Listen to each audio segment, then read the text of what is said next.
अस्सलामु अलैकुम वरहमतुल्लाहि वबरकातुह। अल्हम्दुलिल्लाहि रब्बिल आलमीन, इय्याका नअबुदु व इय्याका नस्तईन। पिछले 75 साल से हमारे साथ एक आम आदमी के साथ, जिसकी आबादी इस मुल्क में तकरीबन 7 से 70% है, उसके साथ हो क्या रहा है। 1947 से लेकर अभी तक इन सियासतदानों ने हमें दिया क्या है। 1947 में जो पाकिस्तान के नाम से एक रियासत बननी थी, वो आज तक रियासत नहीं बन पाई।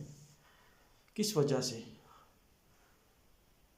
क्योंकि हम लोग अभी तक एक नहीं हुए। हम लोग अभी तक उसी झगड़े में हैं कि हम पंजाबी हैं, हम पठान हैं, हम सिंधी हैं, हम बलोची हैं, पाकिस्तानी नहीं है। 1971 में बांग्लादेश हमसे अलग हो गया और वो सारे बंगाली बन गए और वो एक रियासत बन गई। आज देख लो कि बांग्लादेश भी अब हम पे हंस रहा है। आज जो हमारी हालत हो चुकी है, और ये किसकी वजह से हो रही है? जितना नंगा ये पिछले 4 सालों से ये लोग हो चुके हैं, जो हमें पिछले 75 सालों से लूटते आ रहे हैं, अब इससे ज़्यादा और कुछ नहीं होना। लेकिन जब एक ईमानदार बंदा सामने आके खड़ा हुआ है उन सब के, तो वो सारी कुत्ता पार्टी एक हो गई। तो उसके नतीजे में हमें क्या करना चाहिए था? हमें भी तो एक होना चाहिए था ना। जब उनको पता चला कि उनकी औलादों का मुस्तकबिल अब ख़तरे में है, उनकी औलादें अब इस मुल्क को लूटने के लिए नहीं बचेंगी, उन्होंने क्या किया? उन्होंने अपनी दुश्मनियां बुला दी सारी। जो एक दूसरे को गालियां देते थे, एक दूसरे पे, आप लोगों को भी पता है क्या कुछ वो करते थे एक दूसरे के साथ, लेकिन वो सारे एक हो गए। हम साला फिर बट गए, हम फिर जो है ना वो पटवारी और उसमें यूथिये बन गए। यार कब समझेंगे हम लोग? कब अकल आएगी? बहुत टाइम वेस्ट हो गया। अब तो 75 साल हो गए, अब तो हमारी नस्लें रुल गई हैं। अब तो हमारी आने वाली जो नस्लें हैं उनके लिए छोड़ा क्या इन लोगों ने? मुल्क दिवालिया होने वाला है। अब क्या करना है? इसी तरह चलता रहना है निज़ाम। हमें उन्होंने तकसीम किया हुआ, हमारे साथ कई 1000 2000 का हाथ हो जाए ना, कोई हमें लूट ले या हमें कोई 2 नंबर चीज़ बेच के चला जाए ना, तो हम पूरे एरिया में बताते हैं, जिसके साथ हमारी सलाम दुआ होती है, जो हमारे जानने वाला होता है, हम उसको बताते हैं कि फ़लाँ बंदा जो है ना वो धोखेबाज है, फ़लाँ बंदा चोर है, फ़लाँ बंदा डकैत है, उसने मेरे साथ ये 2 नंबरी की है। ये पिछले 75 साल से हमें लूट रहे हैं। हमें इतनी अक्ल नहीं आ रही। उनका नारा भी एक है, उनकी हर चीज़, शक्लें भी वही हैं, उन्हीं की औलादें हैं जो हमें लूट रहे हैं, फिर भी हमें समझ, क्योंकि ये हमारा मसला नहीं है ना। हम मुल्क का मसला हम अपने ऊपर लेके नहीं आते कि मुल्क का मसला हमारा मसला है। और भाई ये रियासत बनेगी तो हम तरक्की कर पाएंगे। अगर ये रियासत ना बनी तो हम इसी तरह जलील ही होते रहेंगे। तो आप लोगों की समझ में क्या आ रहा है कि ये रियासत बनी हुई है? क्या हम आज़ाद हैं? हमारी खारजा पॉलिसी की आज़ाद हुई है अभी तक? और यार एक भी काम आप बगैर किसी की इजाज़त के नहीं कर सकते, क्योंकि 1947 में मुल्क अंग्रेज़ से आज़ाद हो गया। हमारे ऊपर उनके कुत्ते अभी भी मुसल्लत हैं, जो उनसे पूछे बगैर वाशरूम तक नहीं जाते। उधर से इजाज़त आती है कि वाशरूम चले जाओ, तो वो वाशरूम में जाते हैं, लेकिन वो उनके पूछे बगैर एक कदम भी नहीं उठा सकते। हमें फिर भी समझ नहीं आ रही। एक बंदा है, उसने उनको आके जो है ना टक्कर दी है कि हम नहीं आपकी बात मानेंगे। तो आज हालात देख लो, ये सारी 12-14 पार्टियां जो थी, सारी एक डब्बे में आके बैठ गई हैं। किस वजह से? वो तो यहूदी एजेंट है, हमने तो उसे यहूदी एजेंट बना के रखा हुआ था। वो उनका एजेंट जो है, वो उन्हीं की उसने जो है ना डंडा दिया हुआ है। अब आखिरी कदम जो है ना हमारे एटमी असासों की तरफ उठ चुका है। ये जो IMF है ना, वो भी हमें झंझोड़ रहा है। IMF ये भी शर्त रख सकता है कि भाई अपने प्रोटोकॉल्स कम करो, जो लूट के लेके गए हो उसको लेके आओ वापस पाकिस्तान में, फिर आप लोगों को जो है ना वो कर्जा दिया जाएगा। क्यों नहीं कर रहा वो? क्योंकि उनको ज़रूरत नहीं है। उनका काम है कर्जे के नीचे इनको मसलो, इनको नीचे लेके आओ और इनका जो एटमी प्रोग्राम है ना उस पर कब्जा करो। तो वो होने वाला है, उसमें अब देर नहीं है। टाइम लिमिट अब ख़त्म हो चुकी है। अगर अब भी होश ना किया तो कुछ नहीं बचेगा। फिर रेडी हो जाओ, अपनी औलादें जो है ना वो आपके सामने आपके बच्चों को काटा जाएगा, लेकिन आप कुछ कर नहीं पाओगे। ये औकात है अब हमारी, क्योंकि बेच तो हमने दिया, ये मुल्क 80% तो हमने बेच दिया हुआ है। उसके पीछे बचा क्या है? फिर भी हम उनके पीछे नारे लगा रहे हैं यार। दूसरा तबका जो है ना वो है उलमा इकराम का, जो खुद को कहते हैं कि जी हम अम्बिया के वारिस हैं। ठीक है यार, आप अम्बिया के वारिस हो, अल्लाह के नबी ने कहा है कि उलमा जो है ना वो वारसों वाला कोई काम तो करो यार। आप लोग क्या कर रहे हो? कब से, जब से हमने होश संभाला है हम तो यही लड़ाई देखते आ रहे हैं, शिया है, सुन्नी है, वहाबी है, देवबंदी है और पता नहीं कौन कौन है। कितनी जमातें बन चुकी हैं, कितने फिरके बन चुके हैं। वो कलमा तो एक ही पढ़ा है ना सबने, ला इलाहा इल्लल्लाह ही पढ़ा हुआ है ना। जेब में फतवे डाल के घूम रहे हैं कि किसी के मुंह से कोई बात निकले और हम उसको दीन से खारिज करें और उसको कहें कि भाई जा तू काफिर हो चुका है, तू मुशरिक है। किस तरफ चले गए हैं? कि अंबिया का काम ये था? आज तक हमें ये समझ नहीं आई हमने हाथ कहाँ पे बांधने हैं। एक तब उलमा उठता है वो कहता है जी हाथ नीचे बांधो, दूसरा कहता है हाथ सीने पे बांधो। यार यही लड़ाई ख़त्म नहीं हो रही हमारी। हमें ये नहीं पता कि हमने पैर कितने खोलने हैं, यही लड़ाई है हमारी। हमारी लड़ाई ये है कि हमने आमीन ऊंची कहनी है या आस्था आवाज़ में कहनी है। में पता नहीं आज तक हमारी लड़ाई यही ख़त्म नहीं हो रही कि हमने ख़त्म दबाना है, साता तीजा साता चालिया पे लड़ाई हो रही है। किस तरफ चले गए? अंबिया इकराम की क्या ये दावत थी? ये किया अंबिया इकराम ने? जितना जोर मेरे नबी ने मोहम्मद सल्लल्लाहु अलैहि वसल्लम ने दिन रात लगा के लोगों को कुफर से निकाला और ला इलाहा इल्लल्लाह का कलमा पढ़ाया ना, हम उतना ही जोर लगा रहे हैं लोगों को ला इलाहा इल्लल्लाह से निकालने के लिए।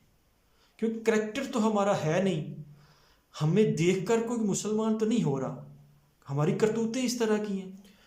कुछ उलमा इकराम ने कहा कि इसने तो झूठा बयानिया बना लिया है जी, बड़ी बात है जी, झूठा बयानिया बनाया हुआ है और लोग इसके पीछे जो है ना वो पागल हुए हुए। यार एक बंदा आप खुद कमिट कर रहे हो कि उसने झूठा बयानिया बनाया और लोग उसके पीछे लगे हुए हैं पागलों की तरह। आप तो, हमने जब से होश संभाला है, चलो उस वक़्त से नहीं, पीछे भी चले जाओ, पिछले 75 साल से आप तो सच्चा बयानिया लेके घूम रहे हो ना।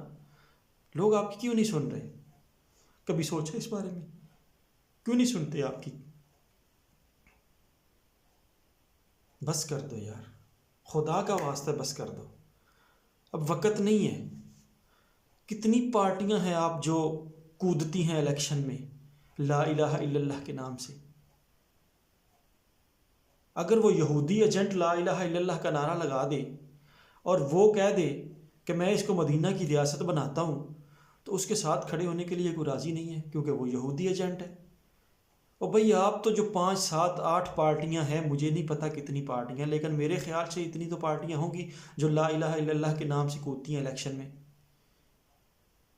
उनका तो नारा एक ही है ना, आप लोग तो यहूदी एजेंट नहीं हो, आप तो सिर्फ शिया सुन्नी वहाबी देवबंदी और सोहरवर्दी और पता नहीं कौन कौन सी वर्दी हो, लेकिन नारा तो एक ही है ला इलाहा इल्लल्लाह का। आप क्यों नहीं एक हो जाते? क्या ला इलाहा इल्लल्लाह में कोई ऐसा नुक्ता नहीं है जो आप लोगों को एक कर दे? एक पेज पे आ जाओ इस मुल्क की खातिर, इस दीन की खातिर। जिस मुल्क ने ला इलाहा इल्लल्लाह के निज़ाम पे चलना था, कोई एक कदम भी बढ़ाया आप लोगों ने अभी तक? कब से इलेक्शन लड़ रहे हो, कब से बैठे हुए हो असम्बलियों में? जो जिस पार्टी के साथ लगा हुआ है उसको नज़र नहीं आ रहा कि वो पार्टी क्या कर रही है और किस कदर वो गिर चुकी है, लेकिन आप उसके साथ बैठे हुए हो। इलेक्शन आता है तो आप इस्तेमाल होते हो, लोग उठाते हैं आपको, किसी भी पार्टी के ख़िलाफ़ उठा के इस्तेमाल करते हैं और छुट्टी है आपकी। जमातुद्दावा को देख लो, क्या किया उसके साथ, नून लीग के ख़िलाफ़ इस्तेमाल किया पिछले इलेक्शन में, अब किधर है वो पार्टी? अब फिर इलेक्शन आने वाला है, फिर किसी के ख़िलाफ़ इस्तेमाल होंगे। बस वो एक हाफिज सईद साहब पूरी पार्टी थे क्या? पीछे वाले लोग क्या किधर चले गए हैं? वो सारे रफाई कामों में शुरू हो गए। मिंबरों पे बैठ के तकरीरें करने से अगर निज़ाम बदलते होते ना, तो मेरे नबी के दांत कभी शहीद ना होते, मेरे नबी अपने पेट पे पत्थर बांध के कभी खंदक ना खोदते। आप लोगों ने ऐसे ही समझ लिया कि ये निज़ाम बदल जाएगा, मिंबर पे बैठ के बस तकरीर कर ली और ज़ोर ज़ोर से एक नारा लगता है आप लोगों के पीछे, याद होगा, हमें भी याद है। अलामा साहब कदम बढ़ाओ हम आपके साथ हैं, लगता है ना नारा? कब से लग रहा है वो? ओए हम लोगों को पता है ये नारा बना ही इसलिए है कि ना अलामा साहब ने कदम बढ़ाना है और ना हमने पीछे इनके चलना है। उनको पता है कि अलामा साहब ने बस इस स्टेज तक, इस मिंबर तक तकरीर करनी है और अपना माल लपेटना है और जेब में डालना है और लेके निकल जाना है। इसलिए वो नारा लगाते हैं कि आप कदम बढ़ाओगे तो हम आपके साथ होंगे। उनको पता है कि इन्होंने कदम बढ़ाना ही नहीं है। ये हालत है हमारी। और ख़ुद को हम कहते हैं अंबिया के वारिस हैं हम लोग। गाँव के लोग जो होते हैं ना, ख़ास करके उनमें ये बड़ी मशहूर बातें होती हैं कि हम भाई जी हम पार्टी के बड़े बहुत बड़े वफादार हैं। भाई वफादारियाँ इंसानों में नहीं होती। ये बहुत बड़ा रॉन्ग नंबर है कि इंसान वफादार होता है। इंसान सही होता है या गलत होता है? वफादार जो होता है वो कुत्ता होता है, इंसान नहीं होता। कुत्ते को नहीं पता होता कि मेरा मालिक कौन है, मेरा मालिक चोर है, मेरा मालिक डाकू है या वो इमाम मस्जिद है, उसको नहीं पता होता। उसका काम है सिर्फ वफादारी। इंसान को अल्लाह पाक ने दो रास्ते दिए हैं, उसमें से किसी एक को चूज़ करना होता है उसने। एक सही है और एक गलत है। लेकिन हम इंसान नहीं, हम कुत्ते बने हुए हैं। हम वफादारियाँ निभा रहे हैं कि नहीं जी हमने वफादारी निभानी है। हमने पार्टी हमारी मार के रख दी लेकिन हमने वफादारी निभानी है। यार कब समझोगे? अल्लाह पाक ने अब ऊपर से डांग लेके नहीं उतरना इनको मारने के लिए। कुछ काम जो है ना वो इंसानों के ऊपर छोड़े। दुआएं करते जाओ अल्लाह हमारे मुल्क के हालात बेहतर कर दे। वो दुआएं अल्लाह के नबी से बढ़कर कोई अल्लाह के नज़दीक था? अल्लाह के नबी का दुआ करते तो अल्लाह सब कुछ ठीक नहीं कर देता? वो बता के गए कि खाली दुआओं से कुछ नहीं होने वाला। वो बता के गए कि भाई जंगों में आके दांत मुबारक शहीद जो मैं करवा रहा हूँ ना वो भी होंगे आप लोगों के।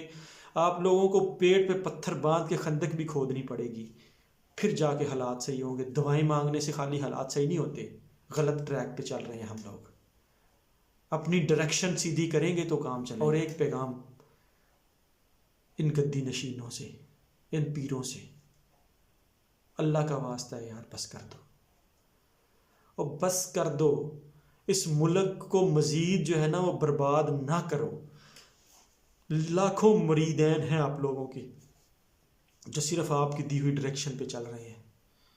उनको कोई रास्ता दिखाओ और उनको बताओ कि इस मुल्क के लिए बेहतर क्या है और किस तरफ चलना है। हमने बगैर पैसे लिए, बगैर पैसे खाए ये मुल्क नहीं रहेगा ना, तो आप लोग नहीं रहोगे। ये पीरी मरीदी जो है ना ये सिर्फ इस मुल्क में ही चलती है। वो साला अंग्रेज़ नहीं समझता, वो नहीं मानता आप लोगों को, वो पीरी मरीदी पे नहीं यकीन रखता। हम बेवकूफ़ रहेंगे तो आपकी पीरी मरीदी चलेगी। हम बेवकूफ़ नहीं रहेंगे ना तो आपकी पीरी मरीदी भी नहीं चलेगी। खुदा का वास्ता है बस कर दो। अब बहुत हो गई इस मुल्क के साथ। जो लोग आज तक इस मुल्क को लूट रहे हैं ना वो आज एक ढेर बन गए हुए हैं, एक साइड पे लग गए। अल्लाह पाक ने नंगे करके एक साइड पे लगा दिए हैं। दूसरी तरफ रह गया एक यहूदी एजेंट जिसने उन सबको नंगा करने में अपना पूरा किरदार अदा किया है, जिसने इस आवाम को बताया कि हमारे साथ हो क्या रहा है पिछले 75 साल से। एक साइड पे अब वो रह गया है और दूसरी साइड पे अब उलमा इकराम रह गए हैं। ये जो 6 से 7 पार्टियाँ ला इलाहा इल्लल्लाह के नाम से कूदती हैं ना इलेक्शन में, खुदा का वास्ता है उस ला इलाहा इल्लल्लाह के नाम पे उसी का वास्ता है आप लोगों को एक हो जाओ। इसी तरह जलील ना हमें करवाओ ना खुद हो। कुछ सीटें निकलें आप लोगों की ताकि आप असम्बलियों में बैठ के कोई डायरेक्शन, कोई कदम लोगे तो कानून की तरफ बढ़ोगे ना, शरीयत की तरफ बढ़ोगे। जब 5 साल बाद इलेक्शन लड़ोगे, किसी ने 2000 वोट ले लिया, किसी ने 3000 ले लिया के MPA और MNAs ने, तो क्या करोगे उस वोटों को? कितने तजर्बे और करोगे? जिस बंदे की जहाँ पे भी कोई सलाम दुआ है ना, 2 को 4 को 5 को 10 को जो जानता है ना, खुदा के लिए एक दूसरे को समझाओ यार। शायद कोई बात बन जाए। शायद हमारे मुकद्दर जो है ना वो सीधे ट्रैक पे आ जाएं। ये अब हमें ख़ुद से कोशिश करनी पड़ेगी। कोई हमारे लिए कुछ नहीं करेगा। ये जो कर सकते थे ना इन लोगों ने कर दिया है। अब हमें ख़ुद एक दूसरे को समझाना पड़ेगा। किसी ने बाहर से आके हमें नहीं समझाना।